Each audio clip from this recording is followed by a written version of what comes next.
കോതമംഗലം നഗരസഭ councillor K V. Thomas POCSO കേസിൽ പ്രതിയായ സംഭവത്തിൽ ഒത്തുതീർപ്പിന് ശ്രമിച്ച എം.എൽ.എയെ പ്രതിയാക്കണമെന്ന് യു.ഡി.വൈ.എഫ്. കോതമംഗലത്ത് യു.ഡി.വൈ.എഫിന്റെ നേതൃത്വത്തിൽ വായ മൂടിക്കെട്ടി പ്രതിഷേധം സംഘടിപ്പിച്ചു.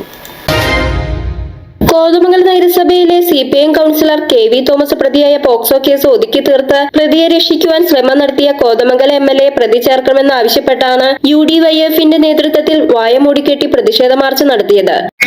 മക്കളുടെ തേങ്ങലുകൾ കണ്ടില്ലെന്ന് നടിക്കാൻ ഇല്ല ഞങ്ങൾക്കാവില്ലെന്ന് പ്രഖ്യാപിച്ചുകൊണ്ട് പൊരുതുന്ന യുവതയുടെ ശബ്ദം കോതമംഗലത്ത് ചോരയും നീരും നടത്തുന്ന സമര പോരാട്ടം ഇവിടെ നാഴികക്ക് 40 വട്ടം വിപ്ലവം പറയുന്ന ഇടതുപക്ഷത്തിന്റെ വിദ്യാർത്ഥി സംഘടനകൾ ഇവിടെ CPM-ന്റെ ആരംഭിച്ച് കോതമംഗലം മുനിസിപ്പൽ ബസ് സ്റ്റാൻഡിലേക്ക് നടത്തപ്പെടുകയാണ്. ഒരു പിഞ്ചോമന മകളുടെ മാനത്തിന് വില പറഞ്ഞ് 14 വയസ്സുകാരിയായ സ്കൂൾ വിദ്യാർത്ഥിനിയെ പീഡിപ്പിച്ച കാളത്തോമയ്ക്ക് വേണ്ടി വക്കാലത്തെടുത്തുകൊണ്ട് ഇരയുടെ കുടുംബത്തെ ഭീഷണിപ്പെടുത്തിയ കോതമംഗലം എം.എൽ.എ. യൂത്ത് കോൺഗ്രസ് സംസ്ഥാന സെക്രട്ടറി അനൂപേട്ടൻ പ്രതിഷേധം ഉദ്ഘാടനം ചെയ്തു.